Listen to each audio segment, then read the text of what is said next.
નમસ્કાર વિદ્યાર્થી મિત્રો, ધોરણ 7 ગણિત, ચેપ્ટર નંબર 8 રાશિઓની તુલના. સેમેસ્ટર 2માં આપણું પહેલું ચેપ્ટર રહેશે ચેપ્ટર નંબર 8 રાશિઓની તુલના. રાશિઓની તુલના તો જોઈએ આપણે થોડુંક પહેલા એના માટે સમજી લઈએ કે રાશિઓની તુલના કોને કહેવાય. તો ચેપ્ટર નંબર 8માં રાશિઓની તુલનામાં જો આપણે જોઈએ તો આપણા રોજિંદા જીવનમાં એવા ઘણા અવસરો આવે છે જેમાં આપણે બે રાશિઓની તુલના કરીએ છીએ. તો ધારો કે અહીંયા આપણે ઊંચાઈની તુલના લઈ લઈએ. કોઈ પણ બે વ્યક્તિ હોય, જેમ કે હિનાની અને આમિરની ઊંચાઈ જોઈએ તો હિનાની ઊંચાઈ છે એ આમિરની ઊંચાઈ કરતાં બમણી છે. એટલે એમ કે છે કે આ જે હિના છે એ આના કરતાં, એટલે કે કોના કરતાં, તો કે આમિર કરતાં બમણી છે આની ઊંચાઈ. કોની? હિનાની. તો આપણે એમ કહી શકીએ ને કે હિનાની ઊંચાઈ આમિર કરતાં બમણી છે. આની 75 છે, આની 150 છે.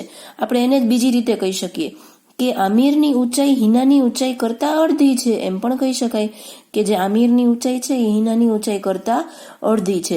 એટલે સરખામણી આપણે બે વાક્યથી કરી શકીએ છીએ, બંને રીતે બોલી શકીએ. આપણે એમ કહીએ કે તારી પાસે 10 છે લખોટીઓ, મારી પાસે 5 લખોટીઓ છે. તો હું એમ કહી શકું મારા કરતાં તારી પાસે બમણી લખોટીઓ છે, બરાબર. અથવા એમ પણ કહી શકાય કે તારા કરતાં મારી પાસે અડધી લખોટીઓ છે. એટલે આપણે બે રીતે કહી શકીએ છીએ, કાં તો બે ગણા કાં તો એના અડધા. તો અહીંયા આવી રીતે કોઈ પણ વસ્તુની જ્યારે સરખામણી એટલે કે તુલના કરવામાં આવે, કોઈ પણ રાશિ હોય, પછી એ આપણે કોઈ વસ્તુની કરીએ, ઊંચાઈની કરીએ. અહીંયા ઝડપની આપેલી છે, ચિત્તાની ઝડપ ને માણસની ઝડપ. તો કે ચિત્તાની 120 કિલોમીટર છે પ્રતિ કલાક, એટલે 1 કલાકમાં 120 કિલોમીટર, અને માણસ છે એ 1 કલાકમાં 20 કિલોમીટર, બરાબર છે. તો આવી રીતે આપણે કોઈની પણ સરખામણી કરીએ તો એને રાશિઓની તુલના કહેવાય. હવે આ બે રાશિઓની જ્યારે આપણે તુલના કરીએ ત્યારે આપણે ગુણોત્તર જોઈએ છીએ કે કોને કેટલા પ્રમાણમાં કઈ વસ્તુ આપેલી છે, અથવા કોઈની ઊંચાઈ કેટલા પ્રમાણમાં છે. તો એના માટે જો આપણે જોઈએ તો અહીં આપેલા ઉદાહરણમાં આપણે ઊંચાઈનો ગુણોત્તર આ રીતે દર્શાવી શકાય. આપણે હમણાં જોયું હિના અને આમિરની ઊંચાઈ. તો પહેલા કોનું નામ આપેલું છે, તો કે પહેલા વાક્યમાં પહેલા નામ આપેલું છે હિનાનું અને પછી આમિરનું. તો હિનાની 150 અને જેમ, આ બે ટપકાને આપણે શું કહીશું? જેમ. તો 150 જેમ 75. ઓકે. તો હવે 150 આપણે આમ લખી શકાય કે 150 ના છેદમાં 75. આને આપણે સંક્ષિપ્ત રૂપમાં ફેરવીએ તો કે 75 ગુણ્યા 2 એટલે 150 થાય. અને અહીંયા 75 એકા 75 એટલે 75 કટ. આપણી પાસે વધ્યું શું? તો કે 2 ના છેદમાં 1. એને લખાય 2/1. તો હિના અને આમિરની ઊંચાઈનું પ્રમાણ કેવું આવ્યું? ગુણોત્તર કેવું આવે છે? તો કે 2/1. એટલે કોઈ પણ વસ્તુની જ્યારે આપણે સરખામણી કરીએ, ગુણોત્તર શોધીએ, તો જેનું નામ પહેલા આપેલું હોય એને આપણે પહેલા લખશું, એની રાશિ પહેલા લખશું, અને જેનું નામ પછી આપેલું હોય એને આપણે પછી લખશું. ઓકે. તો આવી રીતે આપણે શોધી શકીએ છીએ. ધારો કે અહીંયા જો આપણે એમ કહીએ કે હિનાની ઊંચાઈ છે એ 150 ને આમિરની ઊંચાઈ 100 છે, તો આપણે 150 અને 100 ની સરખામણી કરીએ એટલે 150 ના છેદમાં 100. તો આને આપણે જો સંક્ષિપ્ત રૂપમાં ફેરવીએ તો પેલા 0 તો કટ થઈ ગયા, એટલે આપણી પાસે વધે શું? તો કે 15 ના છેદમાં 10. તો 15 ના ભાગ પાડીએ 5 તેરી 15, 10 ના પાડીએ 5 2 10. તો 5 તો કટ થઈ ગયા, 3 ના છેદમાં 2 એટલે કે 3/2. તો આવી રીતે આપણે સરખામણી કરી શકીએ છીએ. પણ એક વસ્તુ એ ધ્યાન રાખશું કે ઊંચાઈની ઊંચાઈ સાથે જ સરખામણી થાય. પછી પેન્સિલ, કોઈની પાસે એમ કહીએ કે આની પાસે 10 પેન્સિલ છે, આની પાસે 5 પેન્સિલ છે, તો પેન્સિલની પેન્સિલ સાથે જ સરખામણી થશે, પેન્સિલની પેન સાથે નહીં થાય. રૂપિયાની રૂપિયા સાથે જ, પણ રૂપિયાની પૈસા સાથે નહીં. કિલોમીટરનું કિલોમીટર સાથે, પણ મીટર સાથે નહીં. તો એવી રીતે જો અહીંયા 3 કિલોમીટરનો 300 મીટર સાથે ગુણોત્તર શોધો તો આ શક્ય નથી. તો આપણે કરશું શું? આ 3 કિલોમીટરને આપણે મીટરમાં ફેરવી દેશું. તો કે 3 કિલોમીટર બરાબર શું થાય? તો કે 3 ગુણ્યા 1000 મીટર, એટલે 3000 મીટર થઈ ગયા. તો આ 3 કિલોમીટર એટલે કે 3000 મીટર. આ તમને ફેરવતા આવડે છે, આગળ પણ તમે શીખી ગયા છો કે કિલોમીટરને મીટરમાં કેવી રીતે ફેરવવું, મીટરને કિલોમીટરમાં કેમ ફેરવવું, સેમીને સેન્ટીમીટરમાં, જે મીટર્સ છે એને સેન્ટીમીટરમાં, કિલોગ્રામ ને ગ્રામમાં, આ બધું ફેરવતા તમને આવડે છે. પણ છતાંય સાથે સાથે જોતા જાજો. એટલે આ 3 કિલોમીટરને જ એટલે આપણે એમ કહી શકીએ કે 1 કિલોમીટર એટલે કે 1000 મીટર. 1 કિલોમીટર એટલે કે 1000 મીટર. તો 3 કિલોમીટર એટલે કે 3000 મીટર. તો આ 3 કિલોમીટરનું આપણને મળી ગયું 3000 મીટર. તો હવે સરખામણી કોની થશે? 3000 મીટર અને 300 મીટરની. એટલે કે 3000 અને 300. તો આપણે લખીએ 3000 ના છેદમાં 300. તો આ 300 તો કટ થઈ ગયા, ઉપર 10 વધે છે, નીચે કાંઈ નથી વધતું. તો એક મીંડો વધે છે એટલે કે 10 વધે છે, કારણ કે 300 એકા 300. તો આ શૂન્ય અહીંયા લાગી જાય. એટલે 10 ના છેદમાં 1 એટલે કે 10/1. તો આનું પ્રમાણ શું મળે આપણને? ગુણોત્તર 10/1. એટલે આવી રીતે આપણને મળી શકે છે. તો હવે આપણે સ્વાધ્યાય 8.1 જોઈએ. તો સ્વાધ્યાય 8.1 માં નીચેનાનો ગુણોત્તર શોધો. તો અહીંયા જો શેનો કીધો છે? ₹5 નો 50 પૈસા સાથે. તો મેં તમને હમણાં જ કીધું કે રૂપિયાનો પૈસા સાથે શક્ય નથી. તો આ રૂપિયાને આપણે શેમાં ફેરવવું પડે? પૈસામાં. તો આપણે એમ કહીએ કે 1 રૂપિયો એટલે 100 પૈસા. તો 5 રૂપિયા એટલે 500 પૈસા. તો હવે આપણે 500 પૈસાનું 50 પૈસા સાથે ગુણોત્તર શોધીશું. જુઓ અહીંયા 5 રૂપિયા એટલે કે 500 પૈસા થયા. મેં તમને કીધું એ પ્રમાણે 1 રૂપિયો એટલે 100 પૈસા. તો 5 રૂપિયા એટલે 500 પૈસા.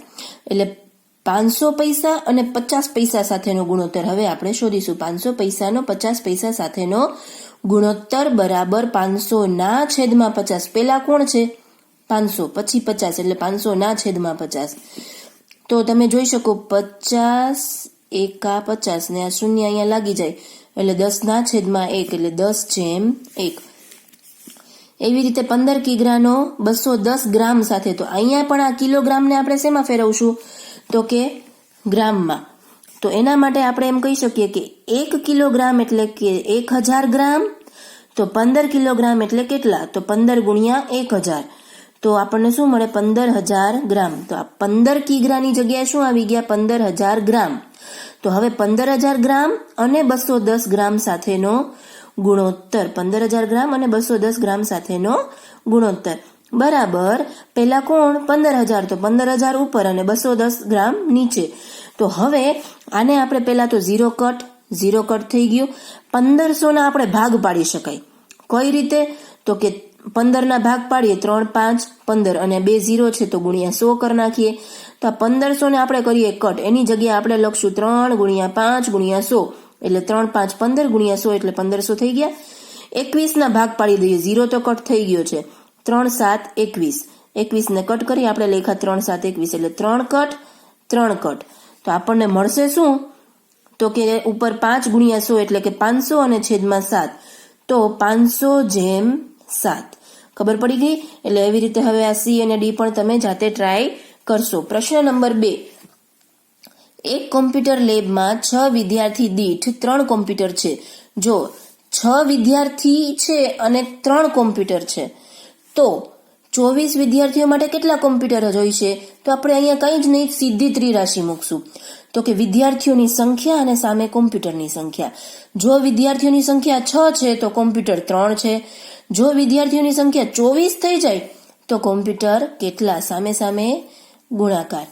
તો 24 ગુણ્યા 3 અને ક્વેશ્ચન માર્કની સામે જે હોય એ જે છેદમાં. એટલે કોમ્પ્યુટરની સંખ્યા બરાબર 3 ગુણ્યા 24 છેદમાં 6. તો 6, 4, 24, 3, 4, 12. એટલે આપણને શું મળશે? કોમ્પ્યુટરની સંખ્યા 12. 24 વિદ્યાર્થી દીઠ કોમ્પ્યુટરની સંખ્યા 12 હોવી જોઈએ. પ્રશ્ન નંબર 3. રાજસ્થાનની વસ્તી 570 લાખ અને ઉત્તર પ્રદેશની વસ્તી 1660 લાખ. જોજો અહીંયા તમને શું કહે છે કે રાજસ્થાનની વસ્તી 570 લાખ છે અને ઉત્તર પ્રદેશની 1660 લાખ છે. તો રાજસ્થાનનું ક્ષેત્રફળ 3 લાખ કિલોમીટર સ્ક્વેર અને ઉત્તર પ્રદેશનું ક્ષેત્રફળ 2 લાખ કિલોમીટર સ્ક્વેર છે. તો હવે આપણને એમાંથી પૂછે છે શું? તો કે આ બંનેમાં રાજ્યોમાં પ્રતિ કિલોમીટર સ્ક્વેર કેટલી વ્યક્તિ હશે? તો 1 કિલોમીટર સ્ક્વેરમાં કેટલી વસ્તી હશે? તો અહીંયા આપણે જોઈએ રાજસ્થાનનું ક્ષેત્રફળ કેટલું? 3 lakh kilometre square. 3 lakh kilometre સ્ક્વેરમાં 570ની વસ્તી છે. તો 3 લાખ કિલોમીટર સ્ક્વેરમાં જો 500ની હોય તો 1 કિલોમીટરમાં કેટલી? એ આપણે લખવાનું રહેશે. એટલે રાજસ્થાનની વસ્તી 570 લાખ, ક્ષેત્રફળ કેટલું તો કે 3 લાખ કિલોમીટર સ્ક્વેર.